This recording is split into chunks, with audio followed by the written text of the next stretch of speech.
Now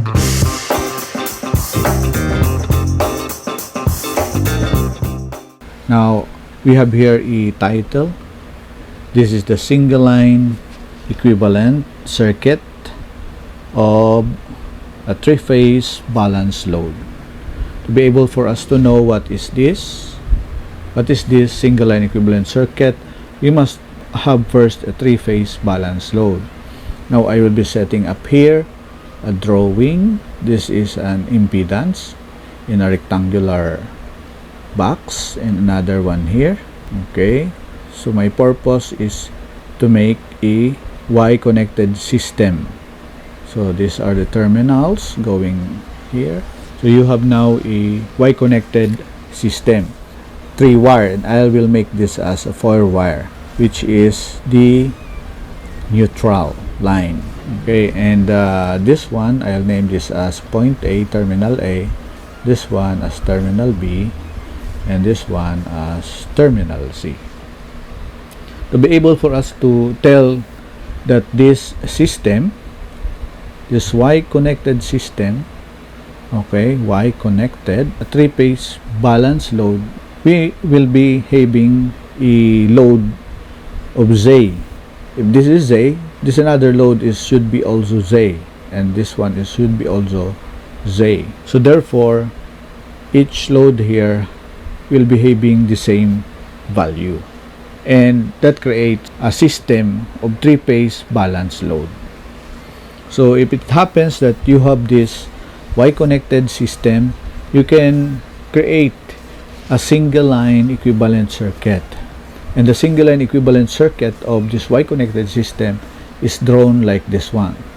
So this is my terminal and this is the load, so it is connected to the ground. So I'll name this as A, and the value of this load should be the same value of a load in a Y connected system. So if the value of each load here is Z or Z, this should be Z also. So this is now the single line equivalent of this Y connected load. Okay. So you will notice that you can compute for the I here, the I, let's say this is I line. To be able for us to get IL or the I line, we must know also the voltage from A to the ground, and the voltage from A to the ground is actually the voltage equivalent to BAN, BBN, and BCN, or the phase voltage. So this is the voltage here. Okay, so we can name this as BLN.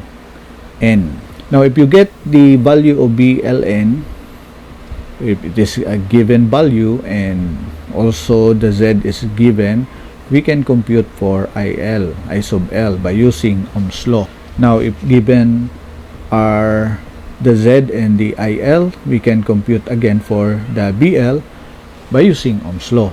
It is important for us to get the magnitude of IL and also the magnitude of our voltage, because for instance our IL is computed here according to this single equivalent circuit as BLN over Z.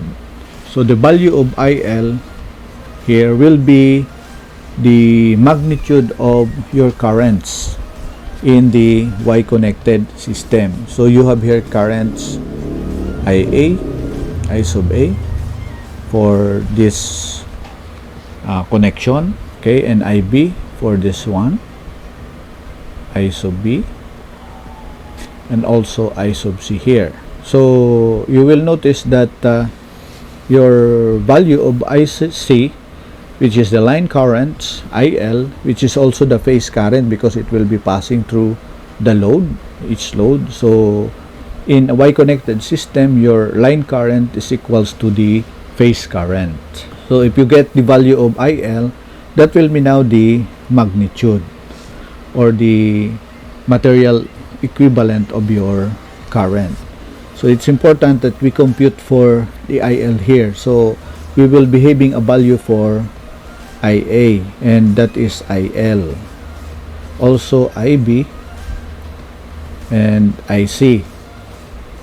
So this is all IL is equals to IL. So what makes it different is only the angle, and the angle here will be dependent on the phase sequence. Now we have phase sequence ABC, and we have also the phase sequence ACB.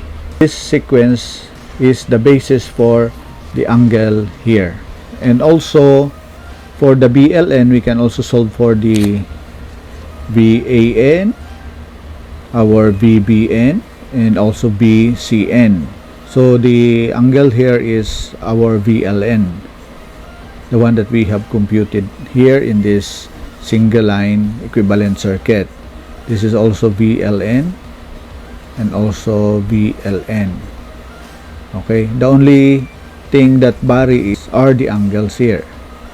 So the angle here will be dependent on what type of sequence it is. It can be a sequence ABC or ACB.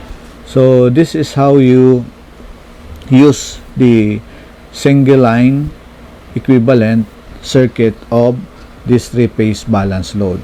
You set this up for us to be able to facilitate computations of our needed variable here. It can either be a current, the line current, or the phase current, the phase voltage, and also the line voltage.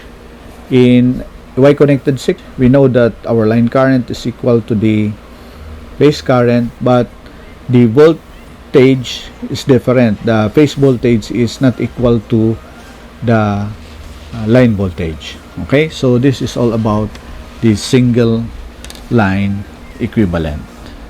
Thank you.